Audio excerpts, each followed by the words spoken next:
الحمد لله الذي هدانا لهذا وما كنا لنهتدي لولا أن هدانا الله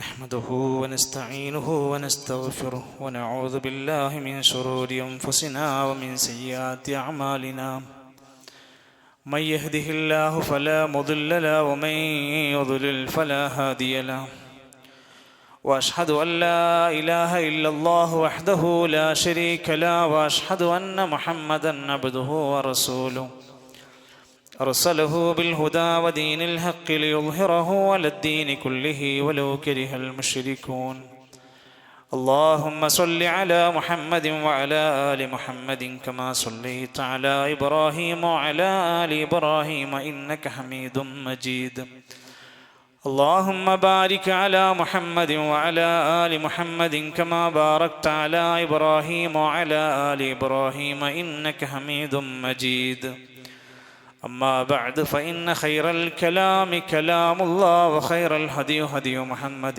صلى الله عليه وسلم وشر الأمور محدثاتها وكل محدثة بدعة وكل بدعة ضلالة وكل ضلالة في النار أيها الإخوة والأخوات أوصيكم وإياي أولا بتقوى الله يا أيها الذين آمنوا اتقوا الله حق تقاته ولا تموتن إلا وأنتم مسلمون أعوذ بالله من الشيطان الرجيم وقالوا كونوا هودا أو نصارى تهتدوا قل بل ملة إبراهيم حنيفا وما كان من المشركين.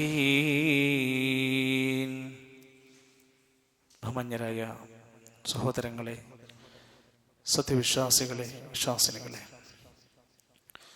ലോകത്തിൻ്റെ സൃഷ്ടാവും സംരക്ഷകനുമായ റബ്ബുൽ ആലമീൻ അല്ലാഹുവിൻ്റെ മഹത്തരമായ നിയമനിർദ്ദേശങ്ങൾ പാലിച്ചുകൊണ്ട് ദീനിൻ്റെ ചിഹ്നങ്ങളെ മുറുകെ പിടിച്ച് യഥാർത്ഥ സത്യവിശ്വാസികളായി ജീവിച്ചു മരിക്കാൻ ഓരോരുത്തരും ആത്മാർത്ഥമായി ശ്രമിക്കണമെന്ന് എന്നെയും നിങ്ങളെയും ഓർമ്മപ്പെടുത്തുകയാണ്, വസിയത്ത് ചെയ്യുകയാണ്.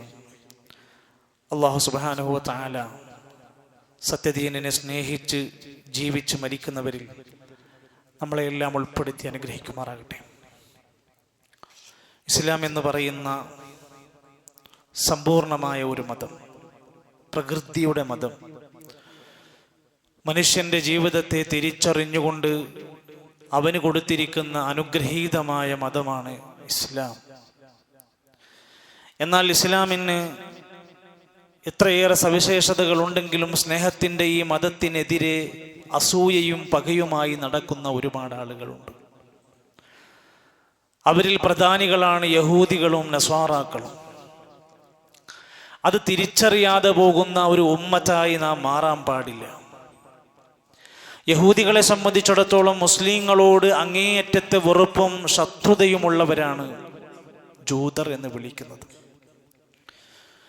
അതിൻ്റെ കൃത്യമായ തെളിവാണ് അള്ളാഹുവിൻ്റെ ഖുർആൻ 1400 കൊല്ലങ്ങൾക്ക് മുമ്പ് നമ്മളെ പഠിപ്പിച്ചു. ലതജിദന്ന അശദ്ദന്നാസി അദാവതൻ ലില്ലദീന ആമനുൽ യഹൂദ വല്ലദീന അശ്റകൂ. നബിയേ, നിങ്ങൾക്ക് കാണാൻ പറ്റും ഏറ്റവും കൂടുതൽ ശത്രുതയുള്ളവരായിക്കൊണ്ട് മുസ്ലിമീങ്ങളോട്, മുഅ്മിനീങ്ങളോട് ആരായിരിക്കും അവർ? അൽ യഹൂദ, ജൂതന്മാർക്കായിരിക്കും. വല്ലദീന അശ്റകൂ, ബഹുദൈവ വിശ്വാസികൾക്ക് മുസ്ലിമീങ്ങളോട് ശക്തമായ വെറുപ്പുണ്ടായിരിക്കും, ശത്രുതയുണ്ടായിരിക്കും. ഖുർആൻ അത് പറയുന്നത് വഹീന്റെ അടിസ്ഥാനത്തിലാണ്. അതിൻ്റെ ആ വെറുപ്പ് ഇന്നും തീർന്നിട്ടില്ല. അത് തുടങ്ങിയിട്ട് എത്ര കൊല്ലങ്ങൾ കഴിഞ്ഞു. ഫലസ്തീനിന്റെ ചരിത്രം വായിക്കുമ്പോൾ അവിടെ അനുഭവിക്കുന്ന കഥനകഥകൾ നമ്മൾ പറയുമ്പോൾ, അല്ലെ, ക്രൂരമായ ഒട്ടനേകം സംഭവങ്ങൾക്ക് സാക്ഷ്യം വഹിച്ചിട്ട് അവസാനം അവരോടത് നിർത്തിവെക്കാൻ പറയുമ്പോൾ അവർ പറയുന്നത്, ഞങ്ങൾ ഫലസ്തീനിൽ മനുഷ്യത്വരഹിതമായി ഒന്നും ചെയ്തിട്ടില്ല. അത്രമാത്രം വലിയ വെറുപ്പിന്റെയും പകയുടെയും ആളുകളായി അവർ മാറുകയാണ്. സത്യത്തിൽ യഥാർത്ഥത്തിൽ തൗറാത്തിന്റെയും മൂസാ നബി അലൈഹിസ്സലാമിന്റെയും അനുയായികളാണ് യഹൂദികൾ, ജൂതന്മാർ. എന്നിട്ട് അവർ ആ പ്രവാചകന്റെ അനുയായികളും മുസ്ലിങ്ങളായി കാലങ്ങൾ ജീവിച്ചവരായിരുന്നു. പിന്നീട് ആ വേദഗ്രന്ഥത്തിൽ നിന്ന് അവർ വഴിതെറ്റി നടക്കാൻ തുടങ്ങി. ആ മതനിയമങ്ങൾ അവർ ലംഘിച്ച് സ്വന്തം ഇച്ഛകൾക്ക് അടിസ്ഥാനത്തിൽ ജീവിക്കാൻ തുടങ്ങി. അവർക്കനുസരിച്ച് ഈ മതനിയമങ്ങളെ ഒഴിവാക്കാൻ തുടങ്ങി. അങ്ങനെ അവർ അവരവരുടെ ഇഷ്ടമനുസരിച്ച് നടക്കാൻ തുടങ്ങിയപ്പോൾ അവർ പലതും യോജിക്കാത്തത്, അല്ലെങ്കിൽ മതത്തിനോട് പ്രവാചകന്മാർ പഠിപ്പിച്ച അധ്യാപനങ്ങളോട് യോജിക്കാൻ പറ്റാത്ത വാദങ്ങൾ സമൂഹത്തിൽ ശക്തമായി ഉന്നയിച്ചു. അല്ലാഹുവിന്റെ ഖുർആൻ പറയാണ്, വഖാലത്തിൽ യഹൂദു വന്നസാറാ നഹ്നു അബ്നാഉല്ലാഹി വഅഹിബ്ബാഉ. യഹൂദികളും നസാറാക്കളും പറയാറുണ്ട്, ഞങ്ങൾ അല്ലാഹുവിൻ്റെ പ്രിയപ്പെട്ടവരാണ്, ഞങ്ങൾ അല്ലാഹുവിൻ്റെ സന്താനങ്ങളാണ്, ഞങ്ങൾ അത്രക്ക് നല്ലവരാണ്, ഞങ്ങൾ അത്രയേറെ മുന്തിയവരാണ്, ഞങ്ങളെയാണ് അള്ളാഹ്ക്ക് ഏറെ ഇഷ്ടം, ഞങ്ങൾ അള്ളാഹുവിൻ്റെ സന്താനങ്ങളാണ്. അത്രമാത്രം അവർ പറയുകയും പ്രചരിപ്പിക്കുകയും തുടങ്ങി. പ്രവാചകത്വമാകട്ടെ, പരലോകത്ത് മോക്ഷം ലഭിക്കുന്ന കാര്യമാകട്ടെ, അതൊക്കെ ഞങ്ങളുടെ കുത്തകാവകാശമാണെന്ന് ഈ യഹൂദികൾ പറയാൻ തുടങ്ങി. വഖാലു, അവര് പറഞ്ഞു, ലൻ തമസ്സനന്നാറു ഇല്ലാ അയ്യാമം മഅദൂദാ, ഞങ്ങൾ എന്തെങ്കിലും തെറ്റ് ചെയ്തതിന്റെ പേരിൽ നരകത്തിൽ കടക്കുകയാണെങ്കിൽ തന്നെ കുറച്ചു ദിവസം മാത്രമേ കടക്കുള്ളൂ. ഞങ്ങൾ അത്രയും മുന്തിയ ആൾക്കാരാണ്. മറ്റൊരിക്കൽ ഖുർആൻ പറഞ്ഞു, വഖാലു, അവര് പറഞ്ഞ വാക്ക്, ലൻ യദ്ഖുലൽ ജന്ന, ഒരാളും സ്വർഗത്തിലെത്തൂല. സ്വർഗം എന്ന വിശ്വാസം അവർക്കുണ്ട്. ഒരാളും സ്വർഗത്തിലെത്തൂല ഇല്ലാ മൻ കാന ഹൂദൻ ഔ നസാറാ, യഹൂദിയോ നസ്രാനിയോ ആകാതെ സ്വർഗത്തിലെത്തൂല. ഖുർആൻ പറയാണ്, തിൽക അമാനിയുഹും, അത് അവരുടെ വ്യാമോഹം മാത്രമാണ്. അതൊന്നും വിഷയാക്കണ്ട, അതൊക്കെ അവരുടെ കൊതിയാണ്, അവരുടെ ആഗ്രഹമാണ്. മറ്റൊരിക്കൽ അള്ളാഹുവിന്റെ ഖുർആൻ അവരെ പറ്റി പറയാണ്, അവർ നടന്ന് പറയാറുണ്ട്, നിങ്ങൾ സന്മാർഗത്തിലാണോ സത്യത്തിലാണോ നിങ്ങൾ ജൂതനാകണം. അല്ലാത്തവരൊക്കെ പിഴച്ചവരാണ്, നശിച്ചവരാണ്. വഖാലൂ, അവര് പറയാറുണ്ട്, കുനൂ ഹൂദൻ ഔ നസാറാ, ഒന്നുകിൽ ജൂതനായിക്കോ അല്ലെങ്കിൽ നസ്രാനി ആയിക്കോ, എന്നാലും മുസ്ലിം ആകരുത്. യഹൂദി ആയിക്കോ നസ്രാനി ആയിക്കോ, തഹ്തദൂ, നിങ്ങൾ സന്മാർഗം നേടിയവരായി മാറും. നബിയെ, ഇങ്ങനെ പറയുന്നവരോട് പറഞ്ഞു കൊടുക്ക്, ഖുൽ, നബിയെ പറയൂ, ബൽ മില്ലത ഇബ്രാഹീമ ഹനീഫാ, നിങ്ങൾ ഇതൊന്നുമല്ല ആകേണ്ടത്, നിങ്ങൾ ഇബ്രാഹിം നബി അലൈഹിസ്സലാമിന്റെ മില്ലത്താണ് പിൻപറ്റേണ്ടത്. അതാണ് ശരിയായ മതം, ശരിയായ മാർഗം അതാണ്. വമാ കാന മിനൽ മുശ്രിക്കീൻ, ഇബ്രാഹിം നബി ഒരിക്കലും അള്ളാഹുവിൽ ശിർക്ക് ചെയ്യാത്തവരായിരുന്നു. അപ്പോ ആഗ്രഹം പലതുണ്ട് അവർക്ക്, വ്യാമോഹങ്ങൾ പലതുമുണ്ട്, ആദർശങ്ങൾ അവർ പലതും പറയുന്നുണ്ട്. എന്നിട്ടും അല്ലാഹുവിന്റെ ഖുർആൻ പറയാണ്, എന്താണ് അവരുടെ മുഖ്യമായ പ്രധാനമായ വഴികേടിന്റെ കാരണമെന്നോ, വേദഗ്രന്ഥത്തിൽ നിന്ന് വഴിതെറ്റി സഞ്ചരിച്ചപ്പോഴാണ്. ഈ വാക്ക് നമ്മളെ വേദനിപ്പിക്കണം. എന്തുകൊണ്ടാണ് യഹൂദികൾ ഇത്ര വലിയ ക്രൂരതകൾ ചെയ്യുമ്പോഴും അവരുടെ മനസ്സിന് അലിവ് തോന്നാത്തത്? എന്തുകൊണ്ടാണ് ഈ യഹൂദികളായ മനുഷ്യന്മാർ ചെയ്യുന്ന ക്രൂരതകൾ അവരിങ്ങനെ ന്യായീകരിക്കുന്നത്? അവർ വേദഗ്രന്ഥത്തിൽ നിന്ന് ദൂരേക്ക് മാറി സഞ്ചരിച്ചു. നമ്മൾ അല്ലാഹുവിന്റെ ഖുർആനിൽ നിന്ന്, സത്യഗ്രന്ഥത്തിൽ നിന്ന് മാറി സഞ്ചരിച്ചാൽ നമ്മളും എത്രയോ വലിയ വഴികേടുകൾ പേറി നടക്കേണ്ടി വരും. അല്ലാഹുവിന്റെ ഖുർആൻ ഓർമ്മപ്പെടുത്തി, വഇന്നല്ലദീന ഇഖ്തലഫൂ ഫിൽ കിതാബി ലഫീ ശിഖാഖിൻ ബഈദ്, സത്യഗ്രന്ഥം അവർക്ക് ഇറക്കി കൊടുത്തിട്ട് അതിൽ നിന്ന് വിദൂരമായ വഴികേടിലേക്ക് അവർ നീങ്ങിയത് കൊണ്ടാണ്. ഖുർആനുമായി നമ്മൾ അകന്നുപോയാൽ നമുക്കും ഇതാണ് വരാൻ പോണത്.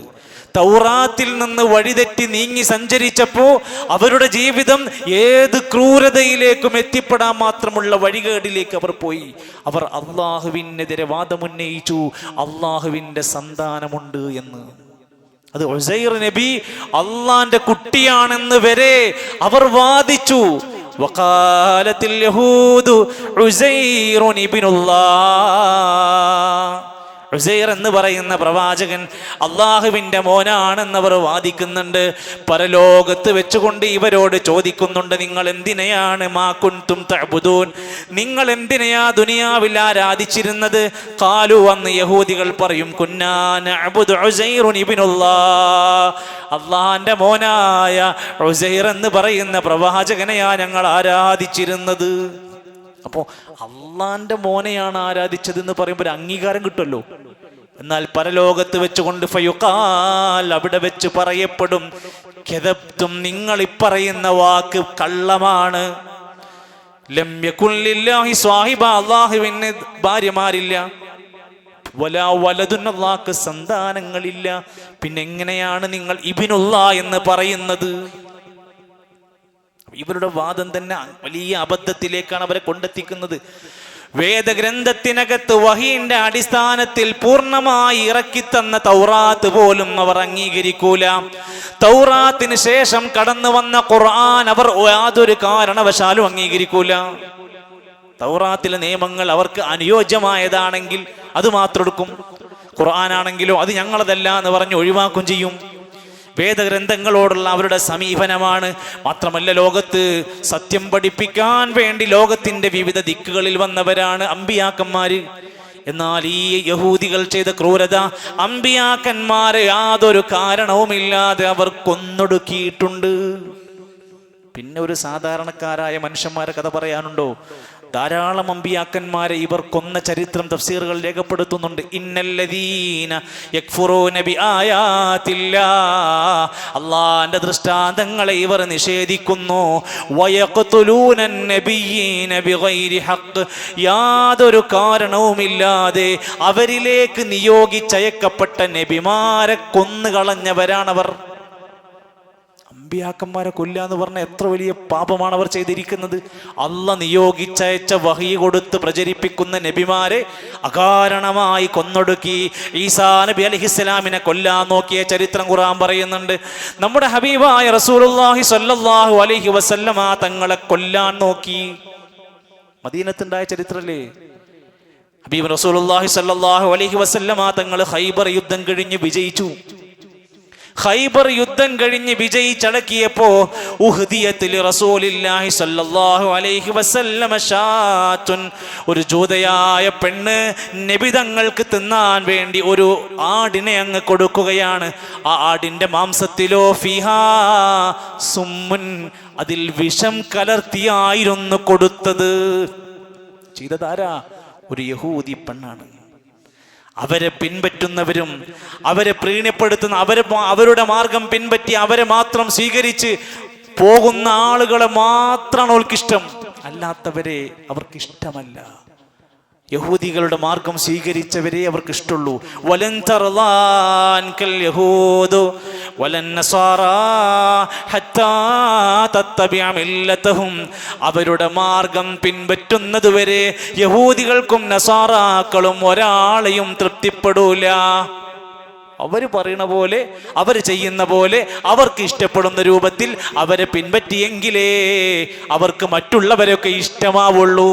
നല്ലവരാണെന്ന് എപ്പോഴും അഭിപ്രായം പറയുള്ളൂ അവരുടെ അതേ മാർഗം ഒരാൾ സ്വീകരിക്കാൻ തുടങ്ങിയാലേ. എന്നാൽ അള്ളാന്റെ ഖുർആൻ പറയാണ്, അവരത്ര മൊന്തിയവരല്ല, അവർക്ക് അള്ളാന്റെ ശാപമുണ്ടായിട്ടുണ്ട്. വഖാലൂ ഖുലൂബുനാ ഗുൽഫ് ബൽ ലഅനഹുമുല്ലാഹു ബികുഫ്രിഹിം ഫഖലീലം മാ യുഅ്മിനൂൻ. അള്ളാഹുവിന്റെ ശാപം അവർക്കുണ്ടായിട്ടുണ്ട്. അവരിൽ വളരെ കുറഞ്ഞ പേര് മാത്രമേ മുഅ്മിനീങ്ങളായി ജീവിക്കുന്നുള്ളൂ, അല്ലാത്തവരൊക്കെ നിഷേധത്തിന്റെ വക്താക്കളാണ്. പക്ഷേ ഞാൻ ഈ വിഷയമൊക്കെ പറഞ്ഞു വന്ന എന്തെന്നറിയോ, ഇതിൻ്റെ അവസാന ഭാഗത്ത് ഉലമാക്കന്മാർ ഇതെല്ലാം ക്രോഡീകരിച്ചിട്ട് പറയാൻ, ഈ യഹൂദികളുടെ മാർഗം, ഇത്രയേറെ പ്രയാസമുണ്ടാക്കുന്ന യഹൂദികളുടെ മാർഗം പിൻപറ്റുന്നവരായി എൻ്റെ ഉമ്മത്ത് മാറും. ഹദീസിൽ നബി സല്ലല്ലാഹു അലൈഹി വസല്ലം പഠിപ്പിക്കുകയാണ്, ലതത്തബഅന്ന സനന മൻ കാന ഖബ്ലകും ശിബ്റൻ ബിശിബ്ർ. ഇനി എൻ്റെ സമുദായത്തിൽ നിന്ന്, എൻ്റെ ഉമ്മത്തിൽ നിന്ന് മുൻകാല സമുദായത്തിനെ ചാണിന് ചാണായി, വദിറാഅൻ ബിദിറാഇൻ, മുഴത്തിന് മുഴമായി പിൻപറ്റാൻ തുടങ്ങും എൻ്റെ ഉമ്മത്തിലെ ആൾക്കാർ.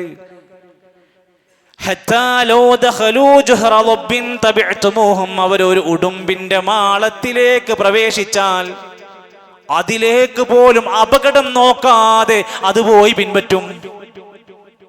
സല്ലല്ലാഹു അലൈഹി വസല്ലം ഇതിങ്ങനെ പറഞ്ഞു കൊടുക്കുമ്പോൾ ഞങ്ങൾ ചോദിച്ചു, സഹാബത്ത് പറയാണ്, നബിയേ അൽ യഹൂദു വൻ നസാറാ, നിങ്ങൾ ഉദ്ദേശിച്ചത് യഹൂദികളുടെയും നസാറാക്കളുടെയും മാർഗം നമ്മുടെ ഉമ്മത്ത് പിൻപറ്റുമെന്നാണോ ഉദ്ദേശിച്ചത്? നബി ചോദിച്ചു, ഫമൻ, അല്ലാതെ ആരെ പറ്റിയാ? പ്രിയപ്പെട്ടവരെ, അതിൻ്റെ അടിസ്ഥാനത്തിൽ ഈ കൂടിയ നമ്മൾ ഓരോരുത്തരും ആലോചിക്കേണ്ട, മനസ്സിലാക്കേണ്ട കാര്യങ്ങളാണ്.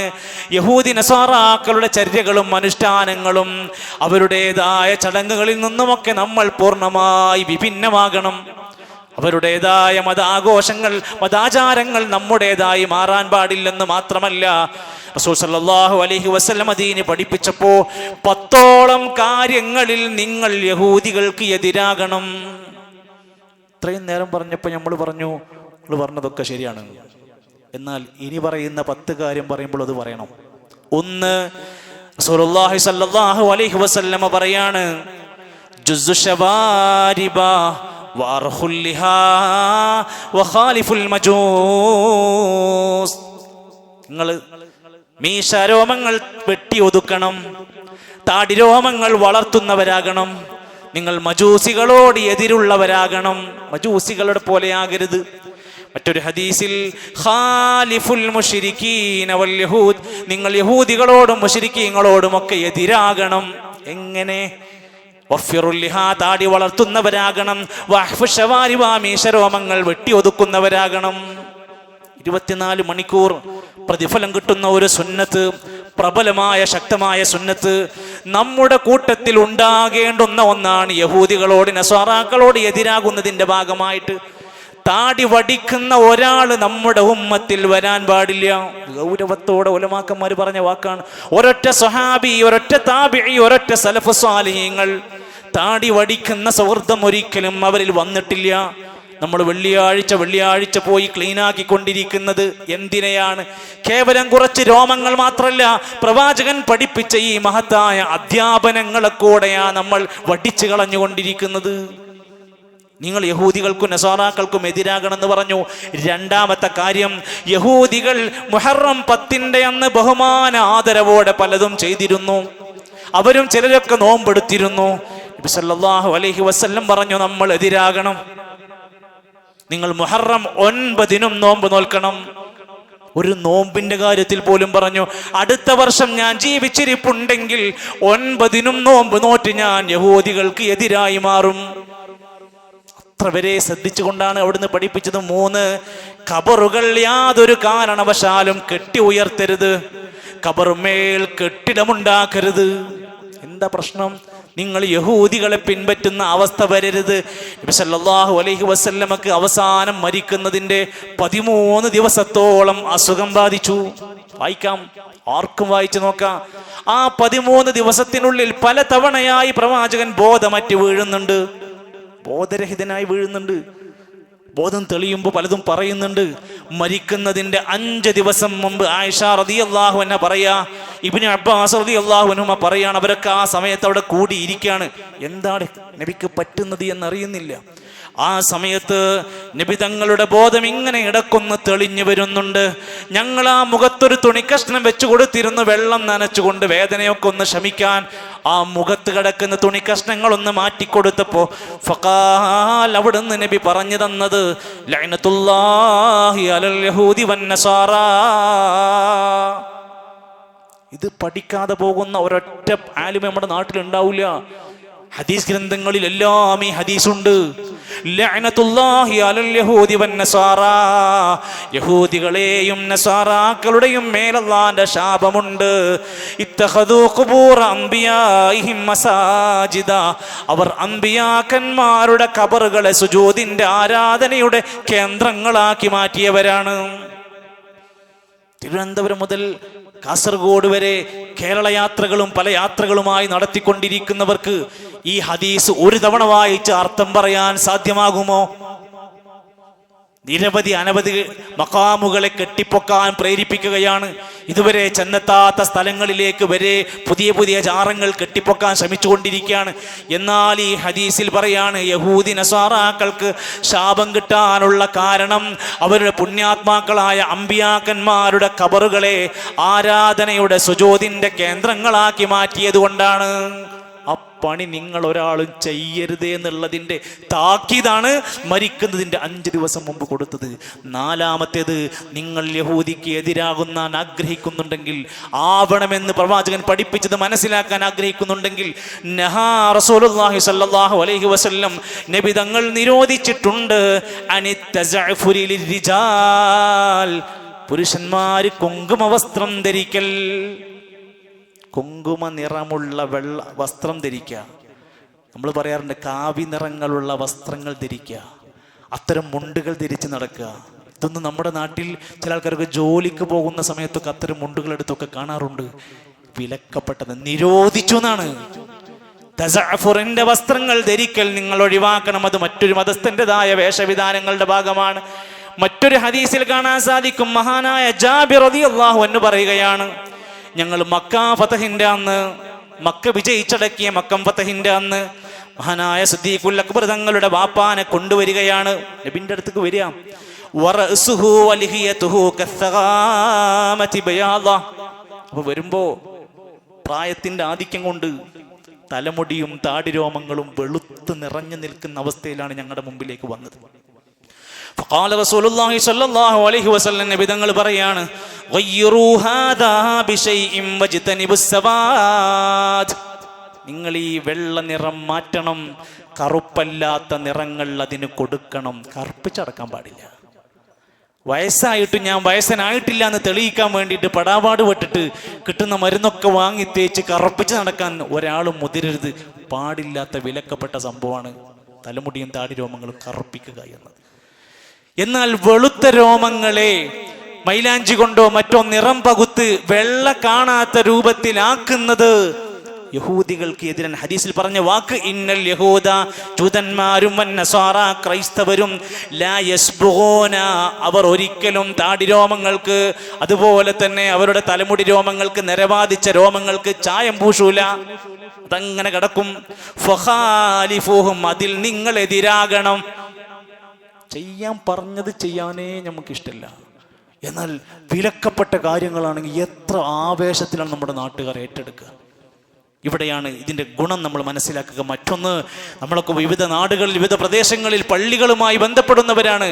എന്നാൽ ഒരു ഹദീസിൽ പറഞ്ഞ വാക്ക് ഇബ്നു അബ്ബാസ് റളിയല്ലാഹു അൻഹു രേഖപ്പെടുത്തിയിട്ടുണ്ട്.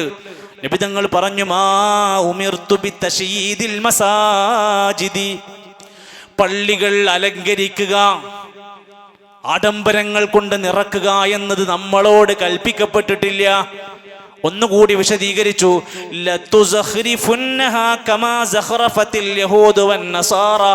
യഹൂദികളും നസാറാക്കളും അവരുടെ ആരാധനാലയങ്ങൾ അലങ്കരിച്ച് ഭംഗിയൂട്ടുന്നതിന് പലതും ചെയ്തു കൂട്ടുന്ന പോലെ നിങ്ങൾ ചെയ്യണ്ട.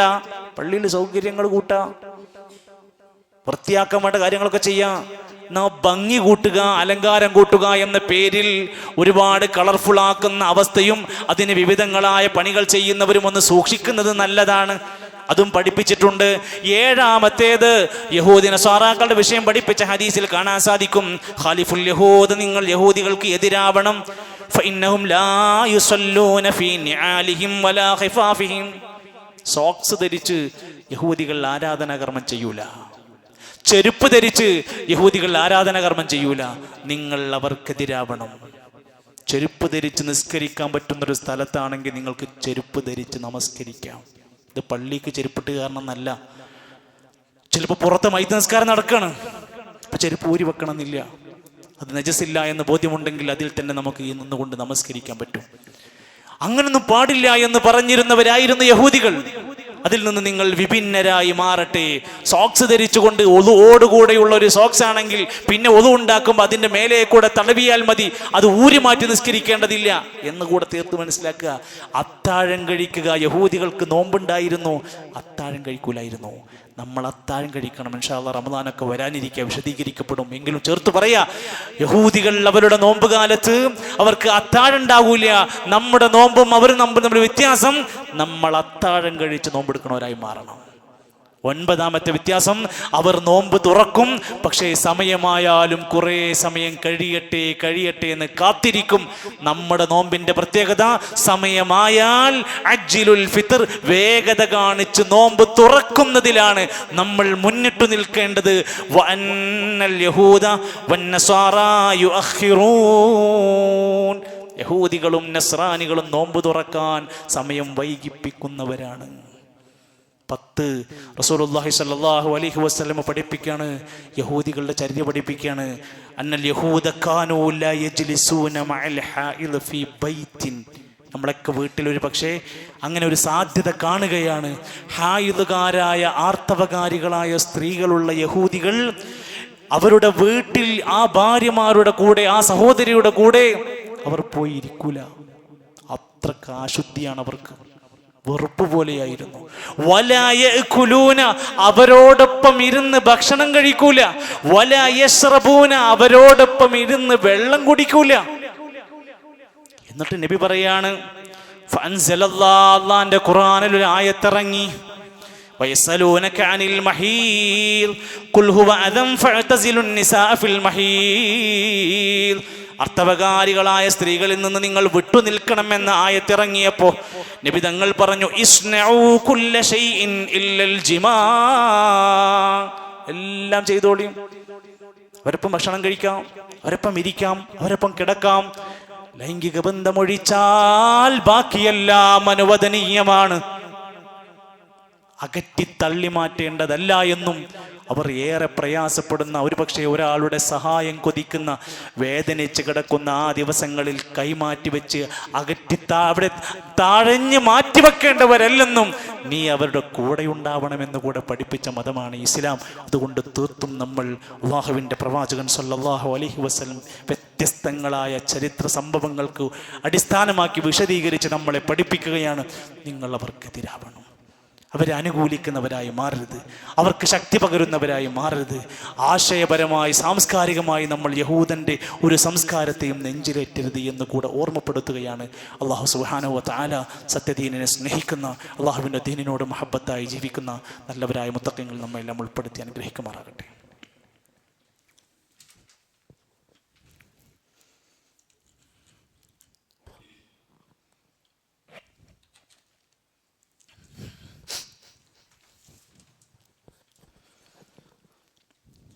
الحمد لله رب العالمين والعاقبة للمتقين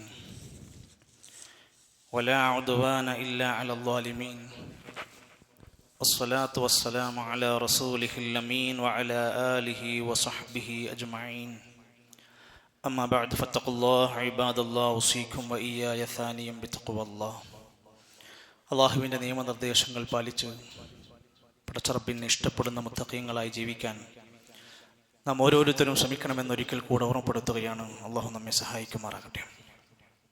ഒരു ദിവസം അബൂബക്കർ സിദ്ദീഖ് റളിയല്ലാഹുവിൻ്റെ മുമ്പിലൂടെ ഒരു പറക്കുന്ന പക്ഷി ഇങ്ങനെ പറന്നു നീങ്ങിയപ്പോൾ അബൂബക്കർ സിദ്ദീഖ് റളിയല്ലാഹുവിന് പറഞ്ഞിട്ടുണ്ട്, നീയൊക്കെ എന്ത് ഭാഗ്യവാനാ, നിനക്ക് ഹിസാബില്ല, നിനക്ക് പരലോകത്ത് വിചാരണയില്ല, നിനക്ക് മഹ്ശറയിൽ പേടിക്കാനില്ല. നിന്നെപ്പോലെയൊക്കെയാണെങ്കിൽ നമ്മളൊക്കെ എത്ര രക്ഷപ്പെട്ടിരുന്നു. രണ്ടാം ഖലീഫ ഉമർ ഖത്താബ് റളിയല്ലാഹു അൻഹു ഒരിക്കൽ പറയണ്ടായി, ജാഹിലിയത്തിൽ പല വേണ്ടാത്തരങ്ങളും ചെയ്തു കൂട്ടി. മുസ്ലിമായപ്പോ പിന്നീട് ഉൾക്കിടിലത്തോടെ പേടിയോടെ ജീവിച്ചു. ഖലീഫയായപ്പോ നീതിമാനായ ഒരു ഭരണാധികാരിയാവാൻ വേണ്ടി ഒരുപാട് ശ്രമിച്ചു. യൂഫ്രട്ടീസിന്റെ തീരത്ത് ഒരാട്ടിൻകുട്ടി ചത്ത് കിടന്നാൽ ഞാൻ അള്ളാന്റെ മുമ്പിൽ മറുപടി പറയേണ്ടി വരുമോ എന്ന പേടിയുണ്ടായി പരലോകത്തെ കുറിച്ച്. മൂന്നാം ഖലീഫ ഉസ്മാൻ ഇബ്നു അഫ്ഫാൻ റളിയല്ലാഹു അൻഹു ഖബറൊന്ന് കണ്ടാ മതി പൊട്ടിക്കരയും. ഒരു സാധാരണ ഖബർ കണ്ടാൽ മതി ഉസ്മാൻ റളിയല്ലാഹു അൻഹു മുമ്പില്ലാത്തത് വിധേന പൊട്ടിക്കരയുമായിരുന്നു. ആളുകൾ ചോദിക്കുന്നുണ്ട്, എന്തിനാ നിങ്ങൾ ഇങ്ങനെ കരയുന്നത്? നബി സല്ലല്ലാഹു അലൈഹി വസല്ലം ഒരിക്കൽ പറഞ്ഞത് ഞാൻ എൻ്റെ ചെവി കൊണ്ട് കേട്ടതാണ്. എന്നിട്ട് പറയും, ഇന്നൽ ഖബറ അവ്വലു മൻസിലിൻ മിൻ മനാസിലിൽ ആഖിറ. ഈ കാണുന്ന ഖബർ എന്ന് പറഞ്ഞ ഒരു മനുഷ്യന്റെ പരലോകത്തെ ഒന്നാമത്തെ വീടാണ്. ഫഇൻ നജാ മിൻഹു ഫമാ ബഅദഹു വൈസ്റു മിൻ. ഈ ഖബറിനകത്ത് ഒരാൾ രക്ഷപ്പെട്ടാൽ ശേഷമുള്ളതൊക്കെ എളുപ്പാണ്. വിചാരണ, മഹ്ശർ, ഉയർത്തെഴുന്നേൽപ്പൊക്കെ കുഴപ്പമില്ലാതെ പോകും. എന്നാൽ വഇല്ലം യൻജു മിൻഹു, ഈ ഖബറിന്റെ ഉള്ളിൽ രക്ഷപ്പെട്ടില്ലെങ്കിൽ ഫമാ ബഅദഹു അശദ്ദു മിൻഹു, ഇനി വരാനിരിക്കുന്നതെല്ലാം അതിഭയങ്കരമായിരിക്കും. ഖബറിന്ന് രക്ഷപ്പെടുമെന്നുള്ള ബേജാറോണ്ടാണ് ഞാൻ ഈ കരയുന്നത്. ആരാണവര്? സ്വർഗമുണ്ടെന്ന് സന്തോഷ വാർത്ത അറിയിക്കപ്പെട്ട 10 പേരിൽ പ്രമുഖ സ്ഥാനത്തിരിക്കുന്നവരാണ്. സ്വർഗത്തിന്റെ കവാടം ആദ്യമായി തുറന്നു കയറുന്ന നബി സല്ലല്ലാഹു അലൈഹി വസല്ലമ പറയാണ്, ഇസ്രാ മിഅ്റാജിന്റെ യാത്ര കഴിഞ്ഞ് വന്നപ്പോൾ പറയാണ്, മാ റഅയ്തു മൻളറൻ ഖത്തു ഇല്ലാ വൽ ഖബ്റു അഫ്ളഉ മിൻഹു. ഞാൻ കണ്ട കാഴ്ചകളിൽ എന്നെ ഏറ്റവും ഭയാനകമായി തോന്നിയത് ഖബറിന്റെ ഉള്ളിലെ ഭയാനകതയാണ്. അതിനേക്കാൾ ഭീകരമായ ഒരു ദൃശ്യവും ഞാൻ കണ്ടിട്ടില്ല. ആ ഖബറും ആ പരലോകവും രക്ഷപ്പെടണമെന്ന ചിന്തയായിരുന്നു അവരുടെ ജീവിതത്തിൽ കടന്നു വന്നത്. മഹാനായ റസൂലുള്ളാഹി സ്വല്ലല്ലാഹു അലൈഹി വസല്ലമ പോലും പ്രാർത്ഥിക്കാറുണ്ടായിരുന്നു, പടച്ചോൻ എൻ്റെ പരലോകം, ഇല്ല നമ്മുടെ വീട്, നമ്മുടെ കുടുംബം, നമ്മുടെ ജോലി, നമ്മുടെ കോഴ്സ്, നമ്മൾ ഈ ദുനിയാവിൻ്റെ എല്ലാം ഭംഗിയാകാൻ എത്ര കൊതിച്ചവരാണ്. പ്രവാചകന് പ്രാർത്ഥിക്കുകയാണ്, അല്ലാഹുമ്മ ഹാസിബിനി ഹിസാബൻ യസീറാ. എൻ്റെ വിചാരണ, എൻ്റെ പരലോകം എളുപ്പമുള്ള വിചാരണയാക്കി മാറ്റി തരേണമേ. എന്താ പരലോകത്ര പേടിക്കാൻ? നാട്ടുകാരുണ്ടാവൂല, ബന്ധുക്കളുണ്ടാവൂല, പ്രാസ്ഥാനികരുണ്ടാവൂല, പ്രിയപ്പെട്ടവരായ ചങ്ങാതിമാരുണ്ടാകൂല. ഒറ്റക്കൊറ്റക്ക് നമ്മൾ അവിടെ നേരിടേണ്ടി വരും. വലഖദ് ജിഅ്തുമൂനാ ഫുറാദാ. ഇങ്ങോട്ട് ഒറ്റക്ക് വന്ന പോലെ തിരിച്ച് അള്ളാഹന്റെ പരലോകത്ത് ഒറ്റക്കൊറ്റക്കായി നമ്മൾ ഓരോരുത്തരും നേരിടേണ്ടി വരുന്നൊരു പരലോകം മറക്കരുത്. ആ പരലോകത്ത് സ്വർഗം നിഷിദ്ധമാക്കപ്പെട്ടാലോ, സ്വർഗം കിട്ടൂല എന്ന് പറഞ്ഞ കാര്യം നമ്മൾ ചെയ്താലോ, ഇന്നഹു മൻ യുശ്രിക് ബില്ലാഹ്, ആരെങ്കിലും അള്ളാഹുവിൽ ശിർക്ക് ചെയ്താൽ, അള്ളാഹുവിൽ പങ്കു ചേർത്താൽ, അള്ളാഹുവിനുള്ള ആരാധനകളിൽ എന്തെങ്കിലും ഒന്ന് അള്ളാഹുവിന് പകുത്ത് കൊടുക്കേന്ന് പകരം മറ്റൊരാൾക്കത് കൊടുത്താൽ സ്വർഗം അവന് നിഷിദ്ധമാണ്. ഫഖദ് ഹറമല്ലാഹു അലൈഹിൽ ജന്ന വമഅവാഹുൻ നാർ. നരകം അവന്റെ സങ്കേതമാണ്, സ്വർഗം അവന് കിട്ടാതെയാകും. വിജയിക്കണമെങ്കിൽ ശിർക്കില്ലാത്തൊരു ജീവിതം ദുനിയാവിൽ ക്രമീകരിച്ച് മുന്നോട്ട് പോകാൻ ആ പരലോകത്തെ ഭയപ്പെട്ടായിരുന്നു ഓരോരുത്തരും. സ്വഹാബത്തിന്റെ ഒക്കെ ചരിത്രം വായിക്കുമ്പോൾ കാണാം, ആയിഷ റളിയല്ലാഹു അൻഹാ നബി തങ്ങളുടെ പ്രിയപ്പെട്ട ഭാര്യയായിരുന്നു. ഒരു ഭാര്യയും ഭർത്താവുമാകുമ്പോൾ സ്വാഭാവികമായും നല്ല സ്നേഹവും അടുപ്പവും നല്ല ബന്ധങ്ങളും ഉണ്ടാകും. ഒരു ദിവസം ആയിഷ ബീബി നബിന്റെ അടുത്തേക്ക് ഒരു രാത്രിയിൽ വരികയാണ്. നബിയേ, നിങ്ങളുടെ ശരീരത്തിൽ ഒന്ന് ഒട്ടിപ്പിടിച്ച് നിങ്ങളുടെ നെഞ്ചത്തൊന്ന് തലവെച്ച് ഞാനൊന്ന് കിടക്കട്ടെ നബിയേ, ചേർന്ന് കിടക്കാൻ എനിക്ക് കൊതിയുണ്ട്. നബി സല്ലല്ലാഹു അലൈഹി വസല്ലമ പറയാണ്, ആയിഷ, ഇന്ന് എനിക്കതിനു പറ്റിയ ഒരു ദിവസമല്ല, എനിക്കതിനുള്ള ഒരു മൂഡ് തോന്നുന്നില്ല. കാരണം ഇന്ന് ഇറങ്ങിയ ആയത്ത് അത്ര പേടിപ്പിക്കുന്നതായിരുന്നു. എന്തത്ര പേടിക്കാൻ മാത്രമുള്ള ആയത്ത്? ഇന്ന ഫീ ഖൽഖിസ് സമാവാതി വൽ അർളി വഖ്തിലാഫിൽ ലൈലി വൻ നഹാർ എന്ന് തുടങ്ങുന്ന സൂറത്ത് ആലി ഇംറാനിലെ അവസാനത്തെ ചില ആയത്തുകൾ അങ്ങനെ ഓതി കേൾപ്പിച്ചു കൊടുത്തിട്ട്, റബ്ബനാ ഇന്നക മൻ തുദ്ഖിലിൻ നാർ ഫഖദ് അഖ്സൈത. ഒരാൾ നരകത്തിലേക്ക് പ്രവേശിച്ചു കഴിഞ്ഞാൽ അവനേറെ നിന്ദ്യനായി മാറുന്നതാണ്. ഇതെല്ലാം കൂടി കേട്ടപ്പോ എല്ലാ സുഖങ്ങളും ഒന്നും ആസ്വദിക്കാൻ പറ്റാത്തൊരു വിഷമവും വേദനയും അദ്ദേഹത്തിന്റെ ജീവിതത്തിൽ രേഖപ്പെടുത്തിയതായി കാണാൻ സാധിക്കും. അള്ളാഹുവിന്റെ ഖുർആൻ പറഞ്ഞു, മനുഷ്യരെ, വർത്തമാനങ്ങൾ, സംസാരങ്ങൾ പോലും ശ്രദ്ധിച്ചോ. മാ യൽഫിളു മിൻ ഖൗലിൻ ഇല്ലാ ലദൈഹി റഖീബുൻ അതീദ്. നമ്മുടെ സംസാരങ്ങൾ, നമ്മുടെ പദപ്രയോഗങ്ങൾ, നമ്മുടെ ആശയവിനിമയങ്ങൾ ഒരു റഖീബും അതീദും എഴുതി വെക്കാതെ, രേഖപ്പെടുത്താതെ ഇവിടെ നിന്ന് പോകുന്നില്ല. അതൊക്കെ കിതാബായി നാളെ പരലോക കോടതിയിൽ ഹാജരാക്കപ്പെടും. അതുകൊണ്ട് നമ്മുടെ പരലോകം ജയിക്കാൻ, അത് നഷ്ടപ്പാകാതിരിക്കാൻ, അവിടെ നിന്ദനാവാതിരിക്കാൻ നമ്മുടെ കുടുംബം, നമ്മുടെ ബാപ്പ, നമ്മുടെ മകൻ, നമ്മുടെ മകൾ അറിവുള്ളവരായി മാറുക. ഇൽമ കൊടുക്കുക, ദീനിയായ അറിവ്, ഭൗതികമായ എന്തൊക്കെ അറിവ് നമ്മൾ കൊടുത്തു. എത്ര നല്ല റാങ്ക് നേടി നമ്മുടെ മക്കൾ, എത്ര A+കൾ മേടിക്കാൻ എത്ര ട്യൂഷൻ കൊടുത്തു നമ്മൾ. 3ാം ക്ലാസ് മുതൽ ട്യൂഷൻ പഠിപ്പിക്കുന്ന രക്ഷിതാക്കളാണ് നമ്മൾ. മാത്സിനും ഫിസിക്സിനും കെമിസ്ട്രിക്ക് വരെ, മണിക്കൂറുകൾക്ക് വരെ നല്ല എമൗണ്ട് ചാർജ് കൊടുത്ത് പഠിപ്പിക്കുന്നവരാണ് നമ്മൾ. നമ്മുടെ മക്കളെ ഖുർആൻ പഠിച്ചോ? നമ്മുടെ കുട്ടികൾ നിസ്കാരം പഠിച്ചോ? നമ്മുടെ മക്കൾ ജനങ്ങളോട് ആശയവിനിമയം ചെയ്യൽ നിന്ന് മര്യാദകൾ പഠിച്ചോ? അതുകൊണ്ട് ഒരു നല്ല ചിന്ത, നല്ല ഒരു സമീപനം നമ്മുടെ കുടുംബത്തിൽ വേണമെന്ന് മാത്രമാണ് സൂചിപ്പിക്കാനുള്ളത്. കഴിഞ്ഞ ആഴ്ചയിൽ, കഴിഞ്ഞ ഖുതുബയിൽ ഞാൻ പറഞ്ഞു വന്നിരുന്നു, അവിടുത്തെ ഈ കൂടാളിയിൽ വെച്ച് നടക്കുന്ന അൽവാൻ എന്ന് പറയുന്ന വിദ്യാർത്ഥികൾക്ക് വേണ്ടി ഒരുക്കിയിട്ടുള്ള ക്യാമ്പ്. അതിൽ നമ്മുടെ മക്കളുടെ പേരുകൾ പലരുടെയും കാണുന്നില്ല. മക്കളുണ്ട് നമ്മുടെ വീടുകളിൽ, അവർക്ക് വേണ്ടിയാണ് അത് ഒരുക്കുന്നത്. പ്രിയപ്പെട്ടവരെ, നാളെ നമ്മൾ ഖേദിക്കാതിരിക്കാൻ, നമ്മൾ തന്നെ നെഞ്ചത്തടിച്ച് കരയാതിരിക്കാൻ ഈ ഒരു നല്ലൊരു അവസരത്തെ പേര് കൊടുത്ത് ഇൻഷാ അല്ലാഹ് കൗണ്ടർ പുറത്ത് സെറ്റാക്കിയിട്ടുണ്ട്. എല്ലാവരും നമ്മുടെ വിദ്യാർത്ഥികളെ പേര് നൽകിയിട്ട് രക്ഷിതാക്കൾ മുൻപന്തിയിൽ നിന്ന് അവരെ പ്രോത്സാഹിപ്പിച്ചുകൊണ്ട് ദീനിലേക്ക് അവരെ കൊണ്ടുവരാനുള്ള ശ്രമങ്ങൾ ഈ കാലഘട്ടത്തിൽ ആവശ്യമാണ് എന്ന് തിരിച്ചറിഞ്ഞ് പ്രവർത്തിക്കുക. അള്ളാഹു സഹായിക്കുമാറാകട്ടെ. നമ്മുടെ പള്ളിയുടെ പരിപാലന പ്രവർത്തനങ്ങൾക്ക് അകമഴിഞ്ഞ് നല്ല പിന്തുണയും പ്രാർത്ഥനയും അഭിപ്രായ നിർദ്ദേശങ്ങളും എല്ലാം നമ്മൾ നൽകുന്നതോടൊപ്പം തന്നെ സാമ്പത്തികമായി കഴിയാവുന്ന സഹായങ്ങളെല്ലാം നൽകിക്കൊണ്ട്, നമ്മുടെ സമ്പത്ത് പടച്ചോൻ തന്നതാണ്, അതെവിടെ കൊടുക്കണമെന്ന് പടച്ചോ പറഞ്ഞു തന്നിട്ടുണ്ട്. അതുകൊണ്ട് നമുക്ക് ലഭിച്ചതിൽ നിന്ന് കൊടുത്തതിൻ്റെ പേരിൽ ഒരിക്കലും നമുക്കൊരു കുറവും വരാനിരിക്കുന്നില്ല. അള്ളാഹുവിൻ്റെ പള്ളി അള്ളാഹ്ക്ക് ഏറ്റവും ഇഷ്ടപ്പെട്ട സ്ഥലമാണ് എന്ന ബോധ്യത്തോടെ നല്ല ഇഖ്ലാസോടുകൂടി നമ്മുടെ സ്വതക്കകൾ നൽകുക. അള്ളാഹു നമ്മുടെ എല്ലാ സതുദ്ദേശ പ്രവർത്തനങ്ങളും വിജയിപ്പിക്കുമാറാകട്ടെ. നമ്മുടെ എല്ലാ സൽക്കർമ്മങ്ങളിലും അള്ളാഹു തആല ഇഖ്ലാസോടെയുള്ള വമ്പിച്ച പ്രതിഫലം നൽകുമാറാകട്ടെ. പ്രിയപ്പെട്ട പലരും നമുക്കിടയിൽ നിന്ന് വിട പറഞ്ഞു പോയി. അള്ളാഹുവേ, നീ എല്ലാവർക്കും മരണപ്പെട്ടു പോയവർക്ക് മഗ്ഫിറത്തും മർഹമത്തും നൽകണമേ. രോഗികളായ സഹോദരങ്ങളുണ്ട്, അള്ളാഹു അവർക്ക് ശിഫ നൽകണമേ. അള്ളാഹു പ്രിയപ്പെട്ട ഞങ്ങളുടെ മാതാപിതാക്കൾക്ക് ആഫിയത്തുള്ള ദീർഘായുസ്സ് പ്രദാനം ചെയ്യണമേ. അള്ളാഹു ഞങ്ങളുടെ മക്കളിലൂടെ, ഇണകളിലൂടെ കൺകുളിർമ നൽകണമേ. അള്ളാഹുവേ, നല്ല ജീവിതവും നല്ല മരണവും ഞങ്ങൾക്ക് നീ സമ്മാനിക്കണമേ. എല്ലാവിധ അപകടങ്ങളിൽ നിന്ന്, ഷർറുകളിൽ നിന്ന് ഞങ്ങളെ കാത്തു രക്ഷിക്കണമേ. അള്ളാഹുവേ, നാളെ സ്വർഗത്തിൻ്റെ അഹ്ലുകാരായി സന്തോഷിക്കുന്ന അവിടുത്തെ ആനന്ദങ്ങളിൽ ഇടപഴകുന്നവരിൽ ഞങ്ങളെ എല്ലാം ഉൾപ്പെടുത്തണമേ. നരകത്തിൻ്റെ വിറകായി മാറുന്ന, കത്തിജ്വലിക്കുന്ന നരകത്തിൽ ആളിപ്പടരുന്ന തീയിന് ഇടയായിക്കൊണ്ട് ആ കല്ലുകൾക്കിടയിൽ വെന്തെരിയുന്നവരിൽ നിന്ന് ഞങ്ങളെയും ഞങ്ങളുടെ കുടുംബത്തെയും കാത്തു രക്ഷിക്കണമേ. اللهم اغفر للمؤمنين والمؤمنات والمسلمين والمسلمات الأحياء منهم والأموات. ربنا آتنا في الدنيا حسنة وفي الآخرة حسنة وقنا عذاب النار. اللهم ربنا آمنا فاكتبنا مع الشاهدين، توفنا مسلمين والحقنا بالصالحين. وصلى الله على نبينا محمد والحمد لله رب العالمين.